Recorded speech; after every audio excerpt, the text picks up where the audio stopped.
বাংলাদেশে যে পদ্মা ব্যারেজ এবং পদ্মা সেতু এটার প্রয়োজনীয়তাটা এটা অস্বীকার করবার কোনো উপায় নেই। এবং একই সঙ্গে যে জেলাগুলো আপনার এফেক্টেড, যে মানুষেরা এই সেতু বা ব্যারেজের জন্যে আপনার অপেক্ষা করছে, তাদের প্রয়োজনটা এটা আমরা এখানে উপলব্ধি করেছি। একই সঙ্গে এর যে আপনার ক্লাইমেটিক যে কন্ডিশনস সেটা কি দাঁড়াবে, এতগুলো মানুষ প্রায় 8 কোটি 9 কোটি মানুষের জীবন জীবিকা, তার কি অবস্থা দাঁড়াবে, সব কিছু মিলিয়ে এই পদ্মা ব্যারেজ এবং পদ্মা সেতু এর যে প্রয়োজন এটা আমরা এখানে উপলব্ধি করেছি।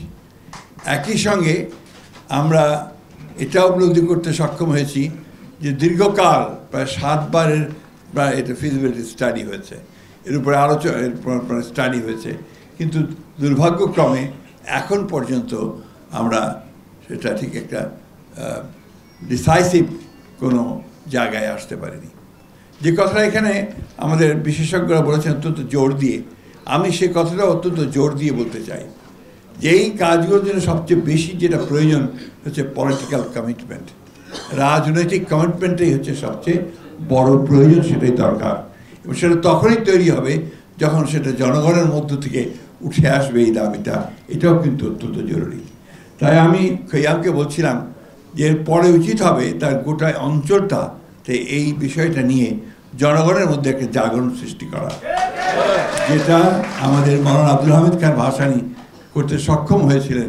তিনি ফারাক্কা মার্চ করে গোটা বিষয়টাকে, সেই ফারাক্কা ব্যারেজের বিষয়টাকে শুধু দেশে নয় আন্তর্জাতিকভাবেও সেটাকে সামনে নিয়ে এসেছেন, যার ফলশ্রুতিতে আমরা দেখেছি যে শহীদ প্রেসিডেন্ট জিয়াউর রহমানও সেটাকে আন্তর্জাতিক বিশ্বে এই বিষয়টাকে নিয়ে গেছেন। আমরা একটা ট্রানজিশনাল পিরিয়ডে আছি। ডক্টর দেবপ্রিয় ভট্টাচার্য বলেছেন এবং আমাদের হোসেন জিল্লুরও বলেছেন যে নেক্সট গভর্নমেন্ট, পরবর্তী সরকার, নিঃসন্দেহে পরবর্তী সরকারগুলোকে এই কাজগুলো করতে হবে।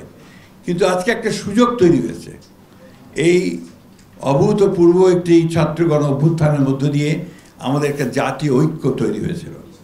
সেই জাতীয় ঐক্যকে সামনে নিয়ে আমরা যদি সবাই আমাদের মূল বিষয়গুলোকে একটু সামনে আনতে পারি এবং সেই বিষয়গুলো যদি কাজ করে চিন্তার ঐক্য আমাদের যদি থাকে, তা নিঃসন্দেহে আমরা সফল হব।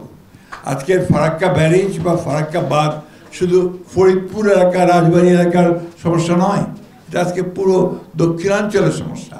সুতরাং ওই মানুষ, আপনাদের সমস্ত নাগরিকদেরকে যেটা বললেন, সেই নাগরিকদেরকে আজকে ঐক্যবদ্ধ হতে হবে, সব স্তরের মানুষদেরকে হয়ে তাদেরকে সেই দাবি নিয়ে সামনে দাঁড়াতে হবে। সেই যে সরকারই আসুক, যেটা আমাদেরকে আমরা চাই, যেটা ডক্টর হোসেন জিল্লুর বলেছেন যে আগে থেকে এই বিষয়ে আমরা কাজ করতে পারি কিনা। অবশ্যই আমরা এই বিষয়টাতে আপনারা অত্যন্ত সচেতন। আপনারা জানেন যে আমাদের দলের বর্তমান চেয়ারপারসন দেশনেত্রী বেগম খালেদা জিয়া, তিনি অনেক আগেই দ্বিতীয় সেতুর কথা কমিট করেছেন, তার কমিটমেন্ট আছে। এবং আমরা রাজনৈতিক দল হিসেবে আমরা মনে করি যে এই সমস্ত অঞ্চলগুলোকে, এখানে যেখানে জীবন জীবিকা প্রশ্ন জড়িত আছে, আপনার মানুষের নিরাপত্তার প্রশ্ন আছে, যে প্রশ্নটা আইনুল নিশাত সাহেব করেছেন, যে প্রসঙ্গটা তুলেছেন, অত্যন্ত গুরুত্বপূর্ণ প্রসঙ্গ যে দক্ষিণাঞ্চলের বহু অংশ এখন আপনার মানুষ চলে যাচ্ছে, ছেড়ে যাচ্ছে, কারণ সেটা আর বাসোপযোগী থাকছে না। এটা অত্যন্ত একটা ইম্পর্টেন্ট একটা ইস্যু। আমার মনে হয় পরবর্তী সরকারগুলো শুধু নয়, জনগণেরও এই বিষয়ে অত্যন্ত সজাগ থাকা উচিত। আমি বক্তব্য দীর্ঘ করব না, আমি শুধু এই কথাটুকু বলেই শেষ করতে চাই, সব কিছুই নির্ভর করবে মানুষের উপরে।